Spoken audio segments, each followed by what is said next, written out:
Good evening, everyone. My name is Graham Schmitz. I am the showcase coordinator for Brooklyn College's class of 2021, BFA acting class of 2021, and we're excited for you to join us for this conversation about screen acting with two really wonderful artists, Quintessa Swindell and Carlos Valdes.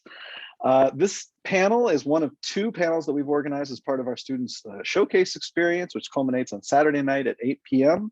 with a live watch party, followed by meetings with industry professionals, casting directors, talent representatives. Something that's really special for the students is something that really is the culmination and celebration of all that they've achieved and explored and created throughout their time at Brooklyn College. It's a really special class, and we're really excited to provide this convene this conversation for them and to engage with them as they move toward the end of their, as they begin to prepare to enter the profession and become our colleagues.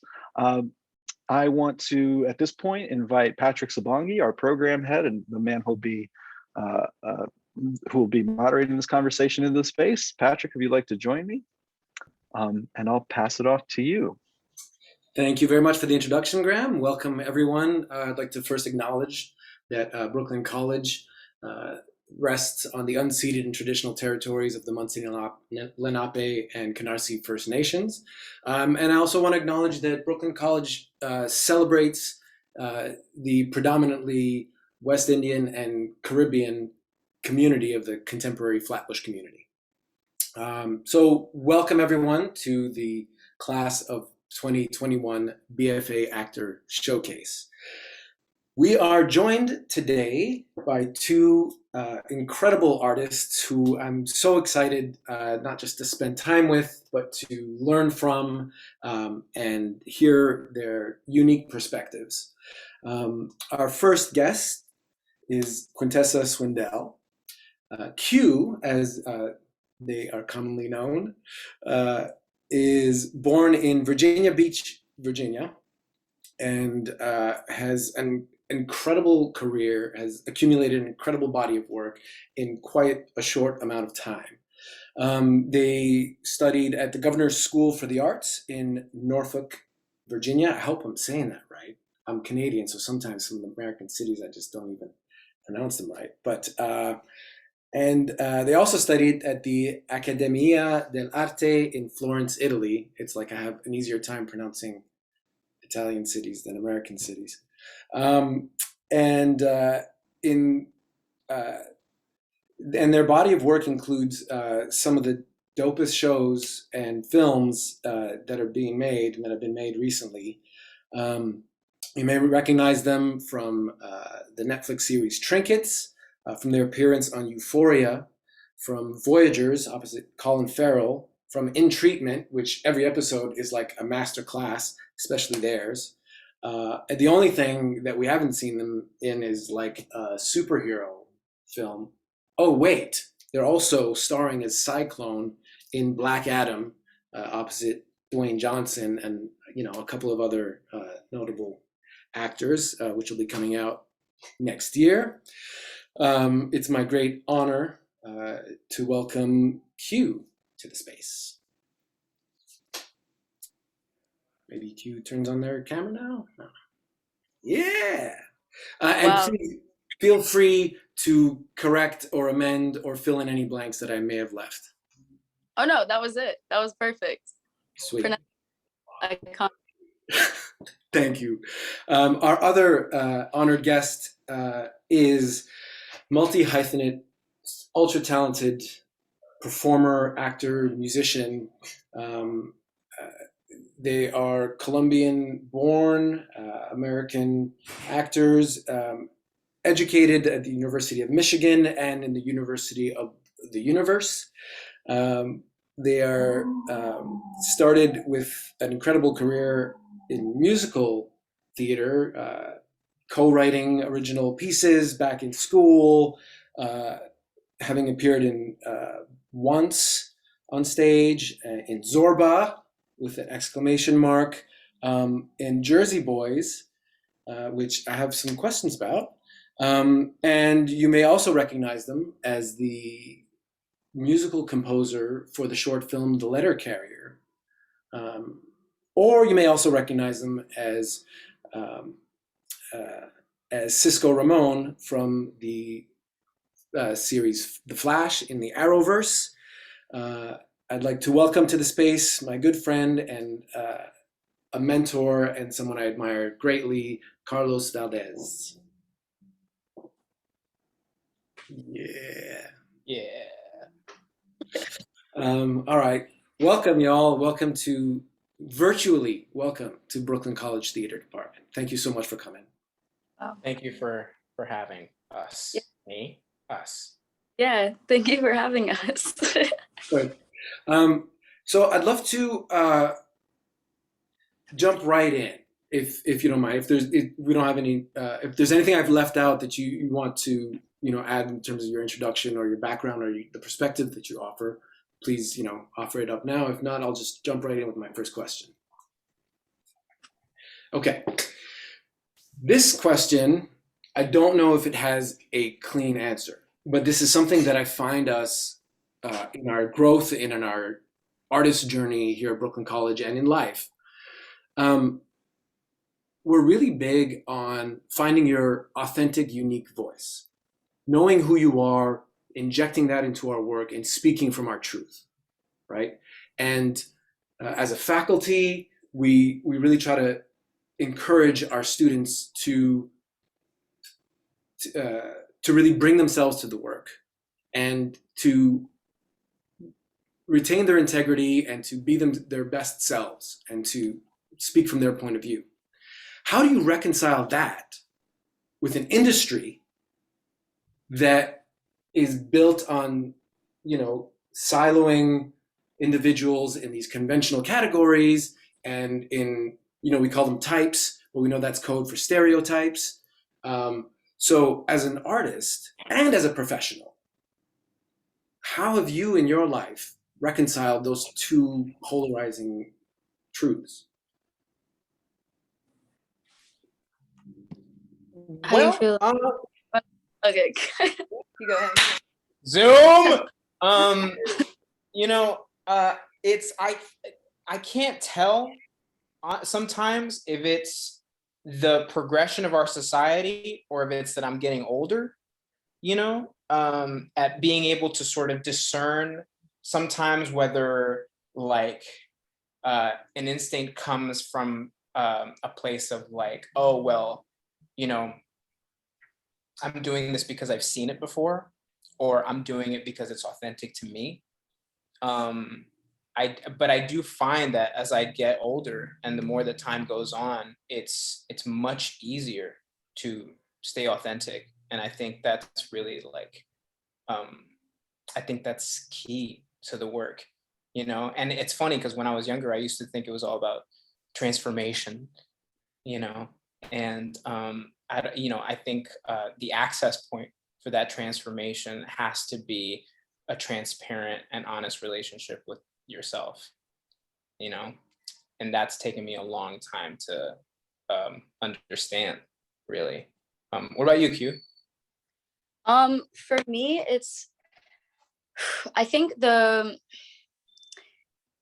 coming from obviously a theater background that's about in the school, in Virginia, my teachers, they were so hard on us to really in our perspectives on who we were, our life, and just kind of our voices, kind of Patrick, you said, that's the initiative of the school now for Brooklyn College. And I love that because for me, that was an enabler of okay, who am I and what is my voice? And they just really pushed us to figure out what that was and stick to it.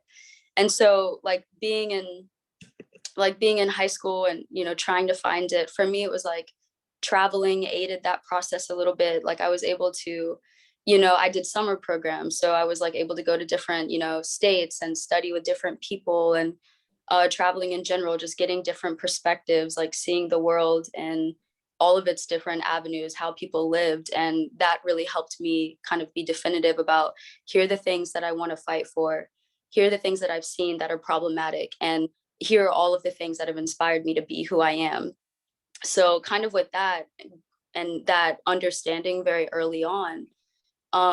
When I went to, you know, LA to kind of start my professional career, I remember the first thing that my agent asked me was like, because he did like a little bit of like research and everything, and while I was like in school, like me and my friends did all of these little like photo shoots about, you know, being trans and like what my trans identity was, because I was exploring that a lot, like when I was in college in New York and in Virginia.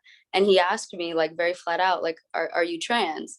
And I remember for me, it was that moment of like, all of the things I learned in school was about being yourself, being honest with who you are, and like never degrading what that is.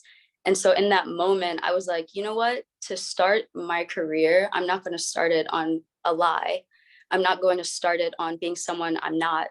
And I'm going to stick to that because I've fought for that growth. And so I was just like, yeah, I am. And then he was like, amazing, cool, let's talk, you know? And that was the thing that kind of like catapulted me into, you know, the auditioning process and meeting people, because I came into it with a very strong conviction in who I was. And that was like unbending. And there were just so many people around that kind of aided that as well. Like, you know, just, you know, friends that were like, you know, you know, who you are is important and your voice is important. So it was kind of like professionally doing things that like benefited that process, enabled it, and like pushed it further. So there was no, I think that like answers the question a little bit. There was no like moment of like, you know, let me forget who I am or disable that process. And I think the industry, like kind of like what you said, Carlos, like it's definitely like, you know, am I just getting older? Like, you know, it does like society like shift the changes as well. And I think that's like very true, but it's also like us being definitive and like the art that we want to create, the people that we are, and sticking to that. And I think more and more, just as society is like enabling it, we're like also enabling ourselves to make a significant stamp on who we are. And I think there's a want for that now. So it's like the two go hand in hand more than ever now, I guess.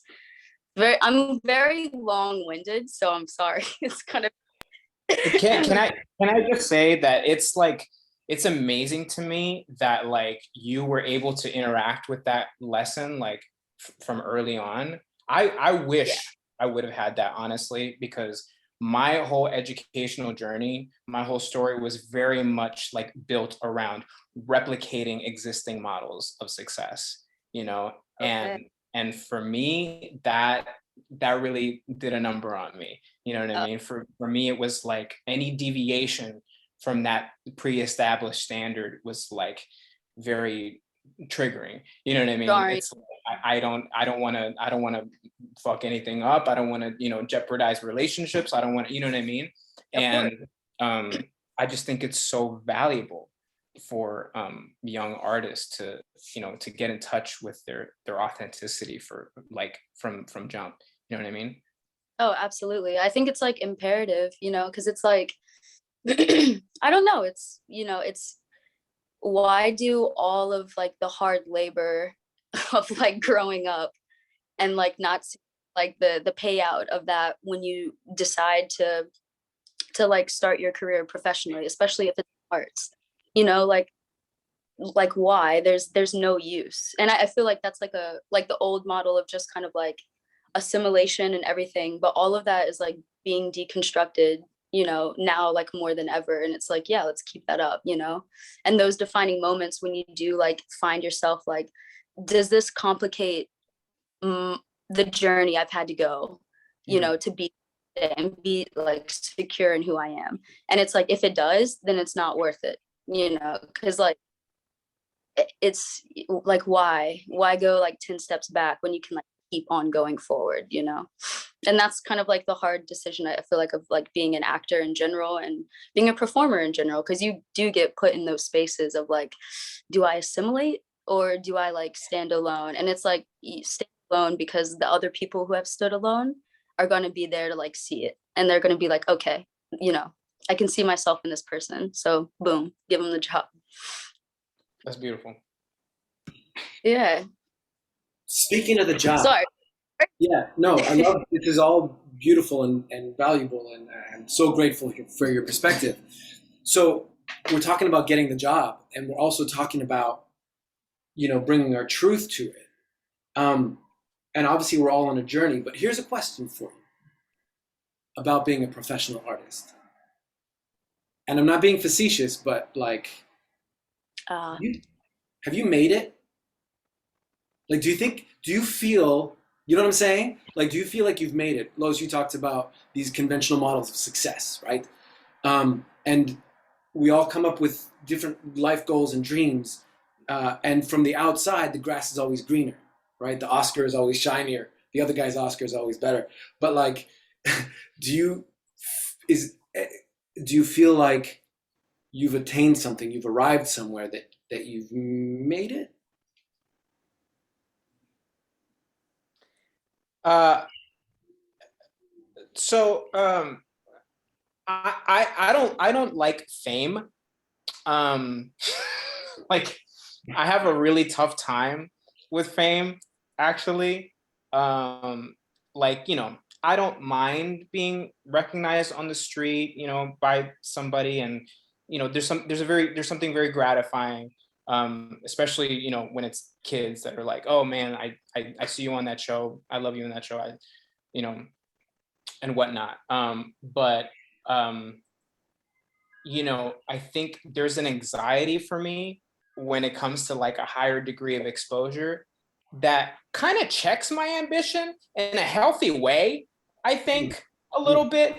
Um, and I like not being motivated by the fame. You know what I mean? Or by the exposure. I think it's enabled me to kind of keep my eye on what's important to me over the years, and how I can sort of seek creative gratification and creative fulfillment to sort of keep my eye on that. But have I made it? Does it matter? period. It used to. It used to when I was younger. When I had a more problematic conceptions of what success was. But I think now that I've kind of, you know, been unplugged from the matrix, so to speak, um, I see it. I see the superficiality of certain aspects of it, and making it seems like less of a priority for me. And I want to do good work. I do. I feel like, I mean, fully, like, does it matter? 100%, 100%. Because, like, for me, I feel like there's always more work to do, whether it's on like a societal level, or if it's on like a more artistic level with like just regular filmmaking, the shit that we want to see, like the type of work that like inspires people to, do something, to have like a really like stark response against things. For me, like, do I feel like I've made it? Like, absolutely not. I feel like I'm like so far from it. But like for me, there's like a small part of gratification of um like seeing my family name like in spaces that I don't think it would have like ever been otherwise. And for me, that like whenever I see like my mom's maiden name, like Swindell, I'm like, wow, like, that's my family, like that's what my mother worked for, my family worked for. And so for me, I'm like, wow, that's probably the closest thing to like making it, but absolutely not. Because I feel like on a personal level, like, no, because there's, again, like there's so much to do. And um yeah, yeah, I agree with you 100%. And I didn't mean to sandbag you with a tough question, but I think we all secretly ask ourselves that, or aspire to it, especially when we're young, coming out. Like we have this goal, this objective, and even a lot of our growth processes are embedded in this goal setting paradigm. But I think that also frames it as there's a destination, there's a goal you can achieve. And so when I ask, have I made it? It's kind of a trick question because I'm not even sure what it is, right? Like Right. some of us think of it as fame, some of us think of it as money, some of us think of it as doing, you know, a certain type of work. And so thank you for answering that as honestly as you can, because I know it's a loaded question. Oh yeah, absolutely. I think another like part of it too, like, is like in terms of like making it and everything, I think that's like very like, you know, superfluous in a way. But there is like a beauty of like being able to create a body of work that like touches on like, for me personally, like younger people. Like the I think the work that like happened for Trinkets, Netflix, it was like so beautiful. And the same thing with like Euphoria in a way. Like there was so many like younger people watching the shows and like getting like younger queer people, like younger like trans people. And so for me, it was like really beautiful to just kind of like have the experience of like, wow, like a young kid is like asking me about how to come out to their parents, you know? And that for me is just like, wow, like this is what all of this is kind of like built for in a way. Like that's, I don't know, the biggest source of gratification. It's not like an award. It's not like, you know, recognition of like any other like higher degree. It's about like making people like inspired and like making people like want more and being fully like fulfilled within themselves in a way. And for me, that's like, yeah, that's the closest thing probably. It's like, you know, but yeah. Well, speaking of that journey from, you know, where we begin to where we are now, can you recall particular inflection points in your career where you felt things are changing? You know, first gig, or you know, when you experienced a level up in your career, or even a change of lanes in your career, or redirecting your path. Are there any moments that that come to mind where your career either escalated or took a turn?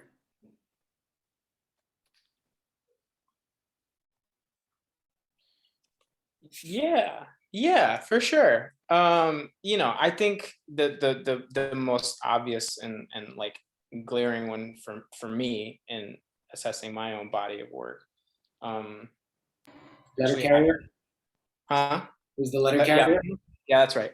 That That was was a Larry. short film that we worked on together, by the way. That's the inside joke. Was that a plug? Did you just plug your own Yeah, short film? appearing at the New York Festival. Okay, that's enough. Mute.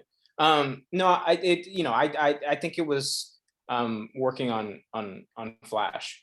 It really was. I think for so many different reasons. I had never done on camera work before that point, and it was flying by the seat of your pants kind of energy for a while there, and trying to like learn this skill set without the safety net of like having had like a formal education in it.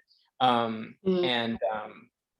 and it was scary at times, but it was also so gratifying to learn something new and like a trial by fire kind of way. And I think too, like it was so different for me, because I mean, for so many reasons, but also like, you know, I always thought that the text was sacrosanct, you know, in theater, you know, like the playwright's words are the playwright's words, you know. And I remember just like seeing my co-stars just like, you know, just mangle the words and just like throw them back and forth and just drop lines and paraphrase and stuff like that. And I was like, what is going on here? Is this a lack of professionalism that I see, or is this the norm? I don't really know what's happening here. But, you know, I got pretty comfortable with it pretty quickly. And I was like, you know, let me try some of this. You know, let me dip my feet into some freedom here. And it was like opening up something else. You know, it was like opening up another color of my instrument, you know. um so i think that for sure, that job signaled a a departure in so many ways from what I was used to doing.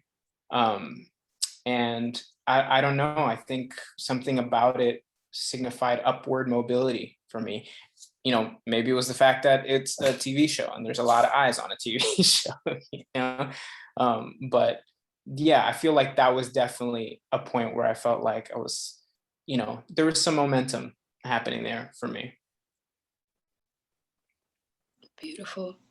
Before I'd love to hear yours on this, but I'm glad, Los, that you talked about the ad-libbing and the improvisation that you allowed yourself, because because I've seen you work. I worked with you on that show, and I saw that became like quite an important part of what you would come to do. And you'd have an idea, and then you would almost never repeat the same ad lib or the same joke, you know, take after take. And my impression as one of your colleagues was that you came with that skill set, you came with that intention to make this your own. So it's amazing for me to learn that that was something that you learned on set, and that there was a decision that was kind of relatively new to you, and that you were so masterful at it. Because I think a lot of us coming in, we have that exact same impression. We're like, what am I allowed to do? How much freedom do I have? And then you allowed yourself to discover that in that first gig. That's amazing. Yeah, well, that's very kind of you to say. You know, I don't know. I think it was probably my theater education, honestly. It probably was, you know, like the repeated practice of staying in the moment and listening and staying true to what's happening in my body in that moment, you know. And I don't know, just like getting creative with you know, how things sit with you, you know what I mean, and how reactivity sort of manifests itself, you know, in this character, in this body. You know, it's fun. Shit's fun. True. Q, inflection points? I think okay, so I think like the first time like I had like a moment kind of like, oh, you know, things are like looking up in a way, was like I had been auditioning for like about a year, like nothing really like happened, and then I got my first job, which is this small little movie that was like shooting over in Spain. And I just remember like this moment of like getting out of the plane and getting into this like van with like a bunch of, you know, like PAs and different things like that, and then just like riding in the mountains of like Granada, just like in Spain. And I was just like looking out, and I just remember having this feeling of like, wow, so like this shit is really possible for like someone like me.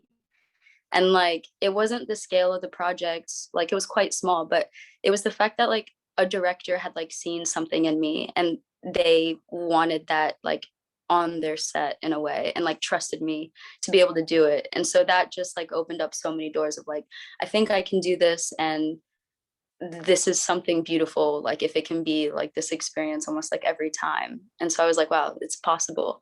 And then I think the second time it really hit in like a like artistic way was when I was doing in treatment and like working with Uzo, because that experience I've never I've never had any experience like that. Like we would shoot like an episode in 2 days, and it would be 25 pages of text. And I like had studied theater, like, you know, basically like all of like my younger life and everything, but I was terrible at memorization.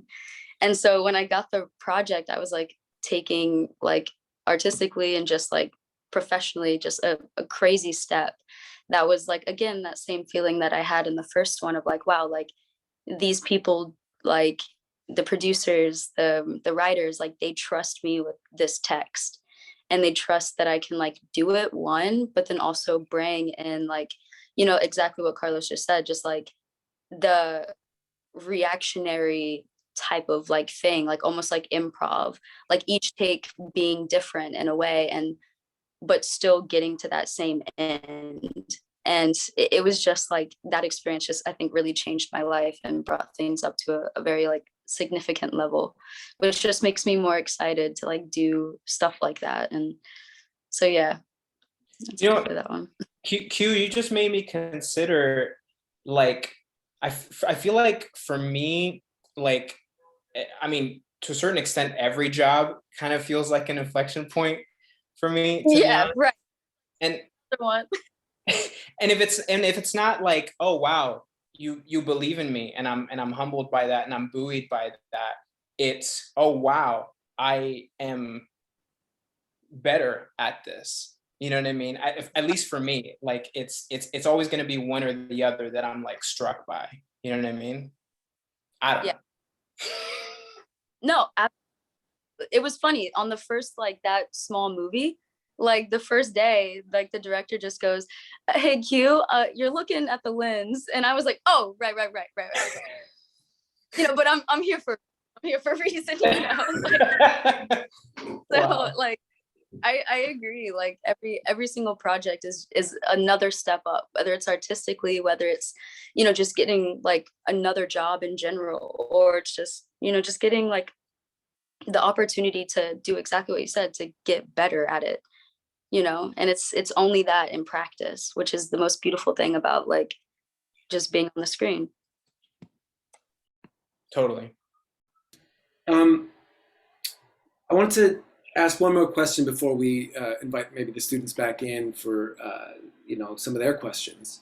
But there's a lot of talk lately about how the industry needs to change, and obviously society needs to change. And I think people have become more aware about the importance of representation, and really centering voices that have historically been marginalized. In your perspective, where's the industry at and where is it going? You know, are things changing? Are we creating the spaces that need to be created? Sorry, this is super loud out here. I hope you can still hear me. So from where you're sitting, are those spaces being expanded? Are we paying enough attention to representation? Yeah, your thoughts on how that's affected you, your career, your path. I feel like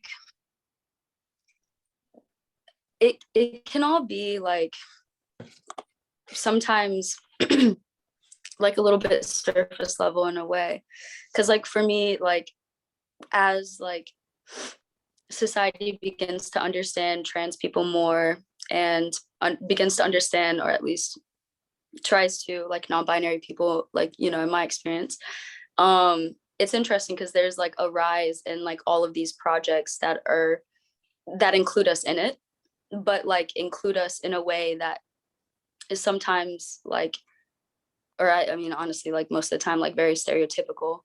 And it's kind of like in this lens that society right now understands us in. And I feel like for the trans community, that's like very true. Like there is a little bit of like a box that like we're put in, but it's also like, it is like shifting in a way, you know, like more projects are like coming out with like non-binary people that are like across kind of like a spectrum in a way. And yeah, I don't know, it's tough. Like it is changing, but sometimes it can be like, in my opinion, like some projects in like the wrong way. I don't know if there is a wrong way, but I don't know. Yeah, this is a tough question. What the hell, Patrick? I thought these were supposed to be more manageable, but now you got me. Sorry, let me rephrase. What's your favorite color? That's more like it. Okay, so I have a couple of thoughts about this. I feel like on the one hand, I mean, I think the short answer is I'm ambivalent. You know, some days I feel hopeful, and other days I'm like, I thought we were past this. You know, right. I think that like, because you know, like, I can't tell you how many times I've run into like this like Spanish translation issues, you know, with scripts. I'm like, come on, like, you're gonna type this in the Google Translate and then put it in a script? Come on. What, you know what I mean? Like stuff like that. You know, not so hopeful in those moments. But you know, I think specifically speaking for, you know, Latinx representation, you know, I am hopeful. I am hopeful. There are some remarkable Latin talents out there, and I'm, you know, and remarkable Latin stories that are that people are trying to get off the ground right now that I'm really excited for. You know, I like John Leguizamo was like one of my idols growing up. You know, he helped like normalize like shit from my own home life that I thought was just so silly and other. And I, you know, and he, I think his work was for me like really crucial in me like having a healthy relationship with my own cultural identity. And I got to audition for him the other day, like for this like amazing story that he's telling, that, you know, it's about colonialism. And I'm like, I love that this is happening. I love that this moment is happening right now for so many different reasons. I didn't get the job, which is great because at least I got to be there and like have this weird like what's the word I'm looking for? Kismet type of moment. You know, the moments like that give me hope. You know what I mean? It's like, wow, there's a full circleness of it all that's happening. And, you know, and the fact that we can tell like we can write a musical about colonialism and a comedy about colonialism and put it up at Berkeley Rep, like that's amazing to me. Here's my other thought.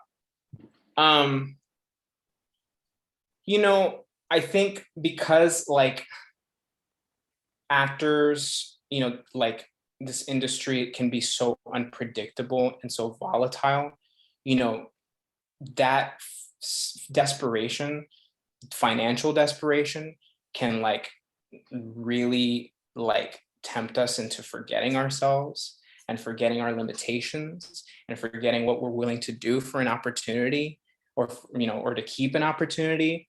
And I feel like that's changing a little bit, or at least I hope it's changing.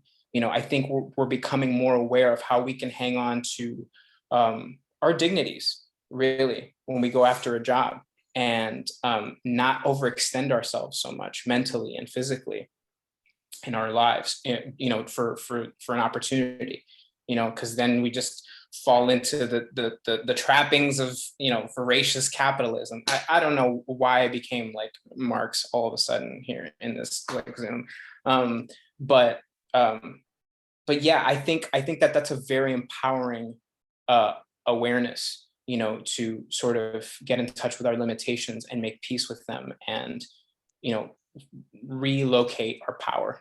And I hope that that's changing. Yeah.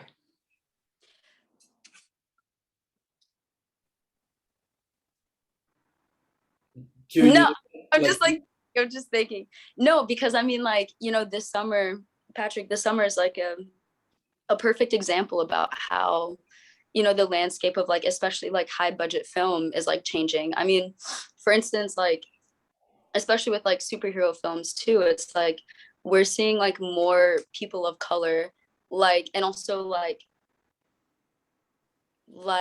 it's just like there's such a rise on like all different types of people being able to like obtain work and like do fabulous, like amazing work.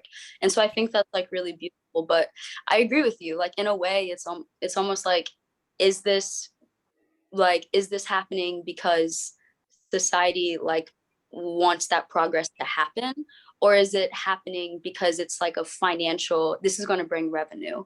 And so for me, like that's kind of like the tricky, you know, part about like, you know, do you take this role or do you not? Because it's like, I don't want to contribute to anything that isn't sincere, you know, in its delivery, that isn't like going to benefit, you know, someone who needs it, you know, and so that's kind of like the lens that I look at when I, you know, look at different projects and just kind of like weigh any type of option is like, you know, who does this actually benefit?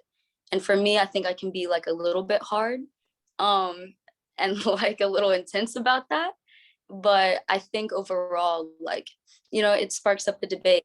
If it's out, it's out, you know, like maybe like help anyone, you know, so it's a tricky type of thing. But yeah, definitely the range of things that are getting made are, you know, more than ever. But I'm judgmental about it sometimes. I'm like, yeah, is it representation or is it exploitation? I think that's always the tension, right? it's yeah, exactly. On that note, thank you so much for answering my lame ass questions. I'd like to open it up to wiser minds and invite the BFA class of 2021 to join us in the space and turn their cameras back on. And while they're doing that, I'm going to apologize for this ridiculous blushing. I'm matching the background and it's way too much blushing. I don't know what's happening. She's bashful. This is what happens when you don't have a makeup artist. So welcome back to the space, everyone. I don't know if I haven't been monitoring the chat. I don't know if anyone has raised a hand or has a question, but I see Taylor's hand just went up, and we'll give you the first question, and looking forward to hearing from all of y'all. Thank you. So you both spoke about how to stay true to yourselves and your identity, and that really stuck with me because I'm Cuban, Scottish American, and I have been made to feel at times that I'm not Cuban enough or Latina enough to be cast in something, or not like white or European enough to be cast in something. So do either of you have any advice on how to equally represent everything you identify as in the industry, and like how to steer away from typecasting?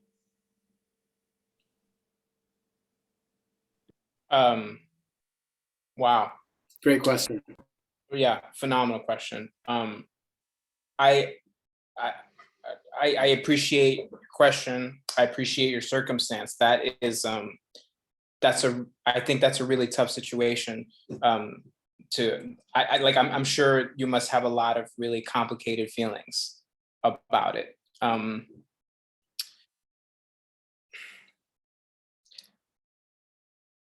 mean, I don't know if it sounds just stupid coming out of my mouth, but like the truth will set you free. You know, I feel like you can only be yourself. You can only be authentic to what you are. And if that's an amalgam, that's what you are.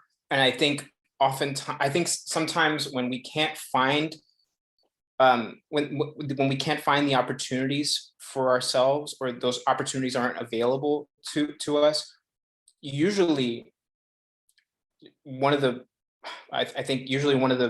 clearest ways out is to create your own opportunities, you know, to write about it, or to organize a project that creates that visibility for you, you know what I mean? And that tells your story, you know what I mean, in some way. I feel like if I were in your position, that's usually where my brain goes. It's like, well, if the opportunity is not out here and it's not finding me, I have to create that opportunity for myself in some way. And I have to surround myself with people who encourage my authenticity, and who perhaps can help me create that opportunity. Yeah, I don't know. What do you think, Q? Literally, because it's a college, point blank, fuck them. Like, if they think that, literally, like, it, like, I think for me, like, because like my mom, like, she comes from Irish descent, my dad from, sorry. Okay, Irish and my dad Nigerian descent, and like for me, my entire life has been not white enough, not black enough. And that's kind of this gray area that I've always fluctuated with. And ever since I started like working like more and more, obviously like those like feelings came up too. Like, oh, I'm not even going to audition for that project because blah, blah, blah. I'm not going to do this one because blah, blah, blah. And in the end, like, it doesn't matter, you know, like you are like who you are, and like that's beautiful and like amazing enough. Like what matters most is like the work that you bring to the table. All of the other like chatter at like, it's beautiful that you're able to acknowledge it and like understand it. And I think like the beauty in that is being able to consciously like go forward and be like, yeah, but that's not going to weigh me down, because like I'm here on like my merit, I'm here on my work ethic, I'm here because I'm strong enough, and I have those backstories, I have that acknowledgement of like, here are the two worlds that I come from.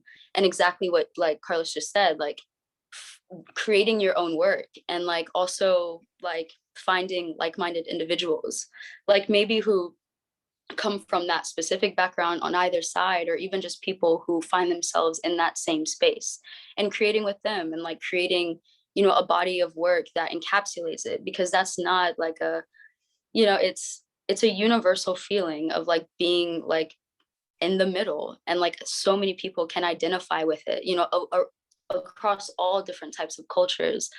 And that's just a unique perspective that needs to be told. And like, I don't know, I'm very excited because I'm like, ooh, like that's an amazing like story. Like there's history there, and there's power in that. So that's, yeah, just literally fuck them. You're so right. I think like the future belongs to the people that live in the middle, honestly. I mean, yeah. And I mean, of course, you know, I'm here like rooting for us, honestly. But like, you know, I'm like, well, if you're on one side or the other, you know, that's amazing. That's amazing. But like, it's so special to come from like, you know, such like different like heritage, and like that's a beautiful thing. And like, you know, kind of like in the questions before of like, you know, seeing things like change and seeing ourselves like on the screen, like that's necessary. And that's like, I don't know, it'd be beautiful. So I wouldn't, you know, let those things like deter you from like being who you are, and like being strong and confident in your background, in your heritage. Like that's incredible, and it's important, you know. And yeah, sorry. Thank you both.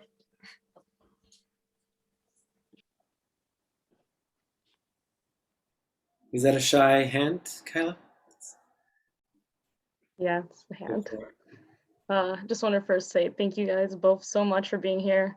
It means so much, and everything that you've said already has brought so much value to me. So thank you all like so much. Yeah, so I had a question, because this is something that I feel like everyone struggles with all the time, like no matter what you do, but I feel like especially in where like acting is such a tasking thing where it takes a lot of, oh my God, my voice, I'm so sorry. That's better, okay. It's such a tasking thing where like it takes a lot of your time, your energy, all of these things, that it just makes me wonder like how like going into the industry and even like still being in it now, how do you like maintain your home life, your mental health, your social life, like even just like little hobbies on the side, like how do you like kind of get into that and keep maintaining that while building yourself as an actor? I think for me, speaking for myself, that's a lifetime of work right there for me. You know, figuring out the balance of your life and what you choose to prioritize, and how you choose to you know, I think in my case lately, like how you choose to, you know, spend energy on yourself and spend energy fortifying a relationship. You know what I mean? Figuring out the balance and the flow of energy in your life. For me, that will be a lifelong project and a lifelong commitment. So I think something that's very liberating for me is trying to, I try to dissolve goal-oriented thinking, honestly, sometimes, like to think of things in terms of a terminus, like I want to achieve this finite point of balance, like that does not do me any good in here. Like I think for me, what's been very liberating is understanding that everything will always flow in this eternally amorphous relationship, and to sort of make peace with the constantly ebbing and flowing of balance in your life, and just know how to tilt over to this side when it's leading a little too over, too much over to that side or whatever, you know what I mean? But just making peace with the I don't know, transience of it all, I think has been really, really useful for me to sort of lower the stakes a little bit. And especially because I come from a family of strong-minded perfectionist people, like to sort of lower the stakes for myself and loosen the tension and just say, hey, I'm here and I'm working on it, and tomorrow's another day, and to just learn how to forgive myself. I don't know what that's like in my head. I don't know what that voice sounds like. I'm still figuring out what that voice sounds like. So it's a process. It's a process. Understand that it's a process, a never-ending process, and find peace in that. That's what I would say. Yeah, I couldn't have said it better. It's, yeah. Like legit, I couldn't have said it better. Yeah. Balance is it's a verb, not a noun, right? Yes, yes, for sure.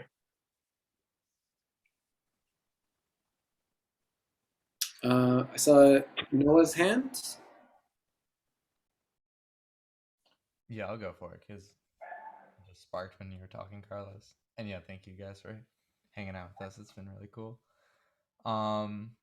Yeah, you're just talking about like commitment and balance, and as someone who is just like going into this with no experience and kind of a lack of momentum from everything that's been going on, like I'm interested in what kind of things you guys do, like to like both find the permission to like go for certain things and take up that space that you're talking about, like carve that out for yourself, because you just talk about how important it is to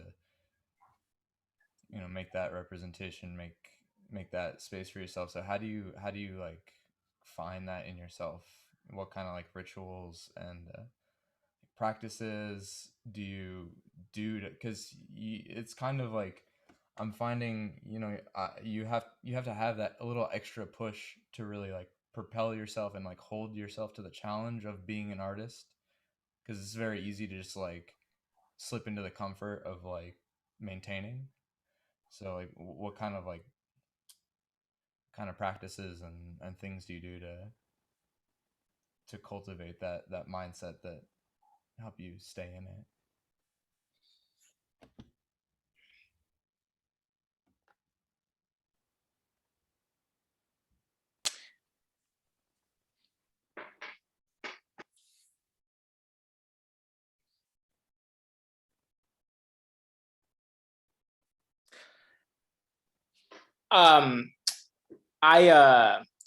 I'm hesitant to say this because I know this is a resource that's not available to everyone, but I go to therapy. I'm trying to handle my trauma and not let my trauma handle me. And it seems like a non sequitur, maybe, like this is not related to the question that you're asking at all, but for me, it very much is.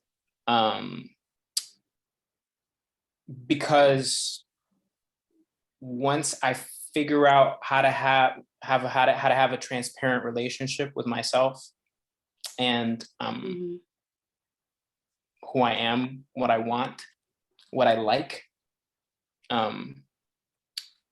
what I struggle with, I can stop getting in my own way when it comes to trying something new, when it comes to figuring out how to expand myself. That to me has been incredibly productive, to figure out how to stop deterring myself from expanding, because I think that that doesn't just benefit us as people, it benefits us greatly as actors, to expand and to be students of the world and of humanity. Yeah, I think that that's probably what I would say. I think like kind of tying into the last question too, like I kind of find myself like a little bit like I'm obsessed with like hobbies. Like I'm like for me, like I'm just really like into learning things. Like I want to read everything. I want to read everything from like different cultures, just like different kind of perspectives. Like, and as far as like hobbies, like I don't know, like it's crazy, but like I've always wanted to learn like a martial art. And so like I've been learning like this Chinese martial art, like wushu, with like a staff and a sword for like almost like half a year now. And it's kind of like in our like free time, you know, if we're just in the process of auditioning or just like in between jobs in general, it's just kind of like how you spend your time to enable you to do the best job that you can do the next time. And for me, it's just all about like kind of like cultivating like a space for myself where I can constantly be inspired, like, and kind of like, you know, like taking care of with like friends, you know, like, you know, going to, you know, like events or, you know, seeing music. And I know that's like a thing that's like not many, maybe not a lot of people have access to. And also like traveling for me is like a really big thing as well. Like being just able to be outside of like my own like personal experience for a while, to like further like understand who I am and just kind of have space to like cultivate myself a little bit. And I think the therapy thing is like, you know, that's, I mean, perfect as well. It's one of those instances where you can work on like, I don't know, so much from the past, and also like, I don't know, have like someone to like bounce your ideas off. Like I feel like I pitch to my therapist like every other week. You say, I'm like, yeah, but Lisa, what do you think about this? You know what I'm saying? You know, like, so it's stuff like that. I feel like the biggest part for me about like my professional journey is just like being in a space that like allows me to like grow, you know, being in like friendships that are about like, you know, creativity, like uplifting one another, you know, helping one another, you know, inspiring one another. You know, I saw this play, you should see this. I read this, you should read that. And like all of those things, like you never know, will inform like your next character. Like for me, like I was learning, you know, like I was saying, like wushu for like half a year, and it was like actually before Black Adam that like I was learning it. And because I was like learning all of this like physical movement, that really inspired my character, you know, for Black Adam. And because that character is all about physical movement. And so it was like I was able to fill in my time with something that I didn't even think would benefit me or a character that I was about to have, but it does. And that's the thing. It's like you never know. So it's like, why not just, you know, bombard yourself like to a degree of like learning and just being around different things, and, you know, just cultivating that space for you. And for me, that like just, it keeps me going, it keeps me inspired, and it just keeps me curious in a way. So yeah. That's awesome. Yeah. Thank you guys. Yeah, of course. Some really great questions and some really great answers. So just kudos to everybody. I think we have time maybe for one more question. If if anybody's got something queued up. I think Fran had her hand up earlier. Fran, Yeah, I did. You guys are speaking so eloquently. I'm going to try to do the same. I guess this is like a long-winded question, but I guess my primary concern now, like at the beginning, what I feel like personally is like the beginning of my career, is that sometimes I get like embarrassed with like how much ambition I have with like zero, with while also having like zero experience, even though I know that's nothing to like be ashamed of, or I shouldn't worry about what people think. I just want to know, looking back on your younger self, what would you say is like the main thing that you think you would have needed to hear? Like if you could go back to your younger self and give some advice. And also part two of the question is, now that you've had projects and you've like gained confidence, what would you say is like a dream project for you?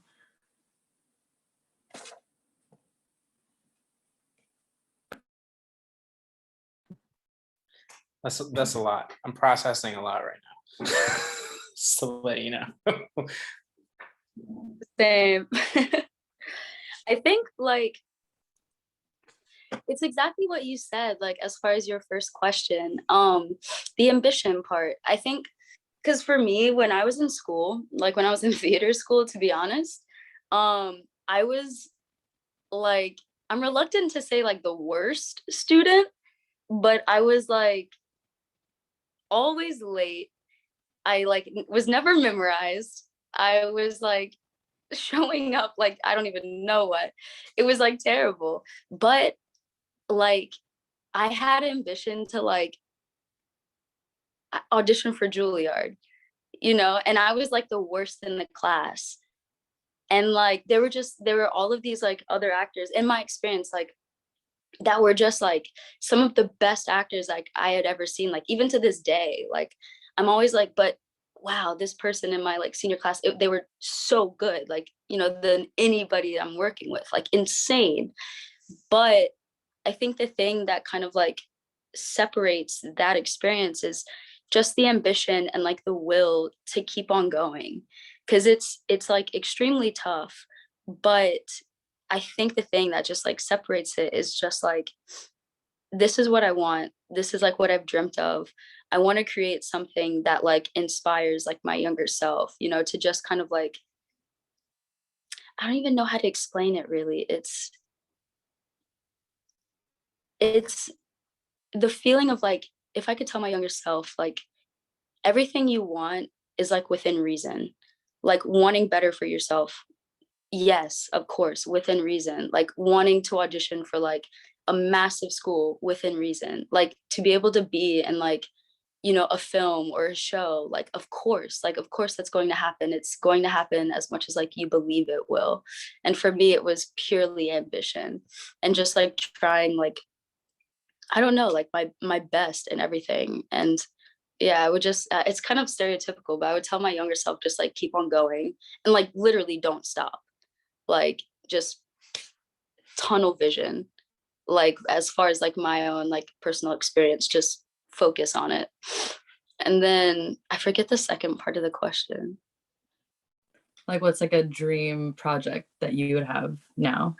Oh wait, Carlos, you go. Nah, I'm not even ready to answer this question. You got it. You know,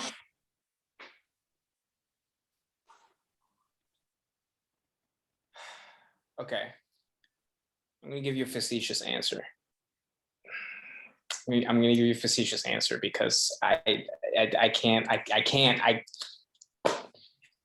And this is so real. Okay, even though it's facetious, it is so real.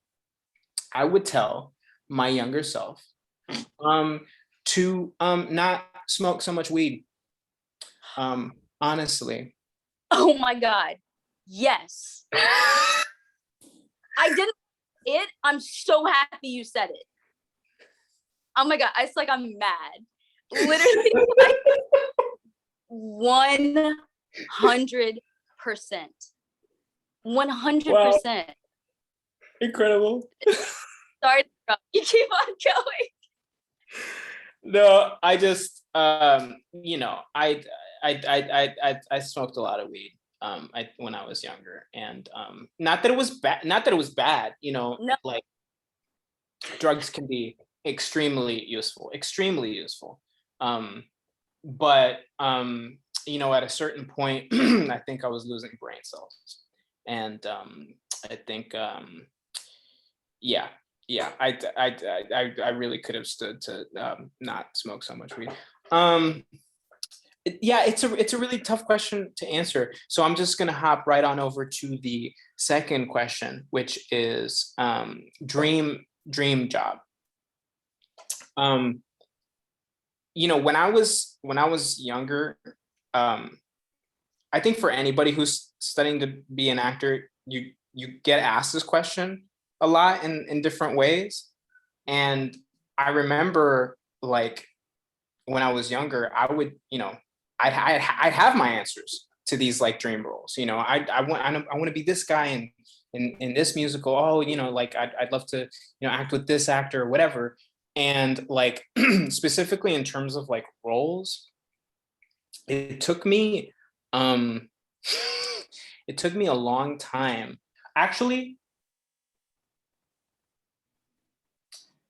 I still have very complicated feelings about that, because a lot of those roles that I wanted to play were roles of a cultural experience that was not mine. And in retrospect, like that, you know, getting older and learning to swallow that pill was really difficult. You know what I mean? Like, you know, going to college and graduating from college and realizing or thinking to myself like, oh, you know, how interesting is it that I used to think that I could play Billy Bigelow in Carousel or whatever, you know? And so I mean, this is all like a very complicated prelude to my answer, which is I'm looking for that role that hasn't been created yet. I really am. That's a dream role. I got a chance to play a role recently that I would have never in a million years thought I'd be able to play, and I surprised myself. And I think that's the experience I'm looking to capture. I'm still like winded by your first response, honestly. No, because I'm still trying to wrap my head around like the most like important like thing to say when it comes to like your like younger self, you know? And it's just like literally I cannot just like emphasize it enough to just like keep going. Like no matter what, like just literally if it's what you want to do, keep going, because there are so many other people who will stop. And like that was like just the thing that just blew my mind, because it's like just like he just said, it's like when I was younger, literally just like the worst one in the class, just not focused, not ready, not prepared, but there was just so much ambition and just so much like of a need to see to like see film and to like see like just I don't know, like I was inspired so much by like, you know, like Quentin Tarantino, like just like, you know, even like Taxi Driver, like there's so many like of these old films that like for me was just like, fuck, I want to create something like that. I want to do something as dynamic as that. But it's like I never really thought that I could do it, but I just like kept on going, and it eventually like happened. And now like the world seems to like have opened up only because I just kept on going, you know, because it's like everyone else, like so many will stop because it doesn't happen overnight. It's a long, long commitment. Like I even called my dad before this call because I was like, Dad, am I gonna miss something? Like, you know, like what do people need to hear? And he was just like that. It was a commitment, you know. It's like there was a year of auditioning so much. Like I would say maybe like, I don't even know, like 4 or 5 a week. And like none of them, no callbacks, no anything, like for a solid year. And I was just like, dang, you know, should I do this? Should I like stop? Should I go back to, you know, doing this, whatever? And like everyone around me was like, no, just like keep on going and like focus on it, and it's going to like break through. And then it was like what I said in the beginning, like that moment like in Spain, just like riding along the coast being like, wow, like I'm here on my like first job, like someone saw it. And the thing is like when you're true to yourself, when you're focused, when you show up, when you're prepared and you're fully ready, like the right person is going to see it, and that's going to be the start of absolutely everything. And it's because of that focus, the determination, the ambition, everything. And with that being said, I think the character I want to play, I thought about it a lot while I was talking. It's, you know, in the last like Kill Bill Volume 2, you know, the little like black girl who comes in to like see her mom being murdered by Uma Thurman. I want to play that girl. Mic drop. But yeah, that's it. Thank you, guys. Wow. You guys dropped some gems tonight, for real. Thank you for speaking so honestly and eloquently. Before, you know, we wrap things up, are there any other lingering thoughts that you want to share? Any other, you know, anecdotes that you feel are relevant? Anything other than advocating for the use of illegal narcotics? You know what I mean? Is there anything else that you guys would like to say? You know, I just want to co-sign everything that Q just said. I think that lesson of keep going, you know, of finding that persistence is huge. And I often forget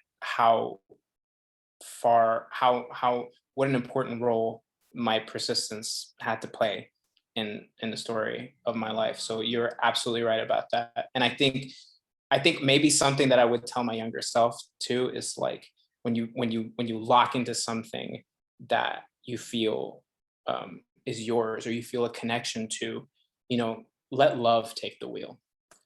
You know what I mean? Like I used to, I don't know, I feel like I used to like pigeonhole myself into like a didactic practice of something, forgetting that I'm doing it because I love it. And those reminders every now and then that I'm doing this because I love this, I think I wish I had more of that when I was younger. But all of that to say that I co-sign everything that Q just said, which is no surprise because Q is incredibly eloquent.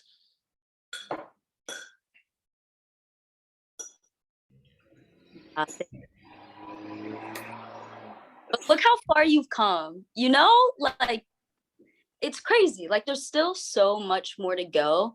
But I think like that's something my dad told me on the phone. It's just like, look how far, you know, like everything that like we've accomplished, everything that like y'all have accomplished, you know, and just know that there's so much more to come. Like it's just incredibly exciting. So yes. Hey, before we all sign off, can we, I'm just gonna, just so we can commemorate, we do have the video, but I also like to take a picture. It's gonna happen if nobody objects. Yeah, Patrick, before go we do ahead. that, yeah, I just had one more thought. Q, thank you for saying that, because I also want to acknowledge that you all in this class in particular have had it harder than anyone ever. You have come so far over more rocky terrain, objectively speaking, quantifiably a harder time to get to the end of your training than anyone. And don't sell yourself short on that. You have the resilience and you have the aptitude and the talent and the love that got you over this mountain, and that's going to get you up the next one. And never forget that. The road that you guys have left behind you was fraught in ways that no one in history has ever encountered. And so if you can get through that, you can get to wherever you're trying to get, for real. I second that. 18 months of distance learning, having your entire junior year completely upended, and then having to make it through an exhausting, mentally and physically exhausting final year, and then come out with these amazing short films that you also did. Like, it really is remarkable, and we're really glad for the opportunity to celebrate you all coming together. Y'all, okay, camera's gonna go off. You won't hear it. 1, 2, 3, boom. All right, I got the screenshot. Great. Y'all, thank you so much. Thank you so much, Q and Los. Patrick, thank you as always for moderating. This was so special. I just really felt like such a meaningful conversation. Exactly what I've talked with the students about. It really met some needs and then some. I just can't thank everybody enough for bringing your full selves into the space. Yet again on Zoom. We'll do it in person someday. That would be rad. All right. Well, thanks everybody. Don't smoke too much weed tonight, and we'll see you on Thursday. Thanks everybody. Thank you guys. Thank you. Thank you. Good Good night. Good night. Good night. Thanks, everyone. Peace. You guys are awesome. Thank you. That was incredible.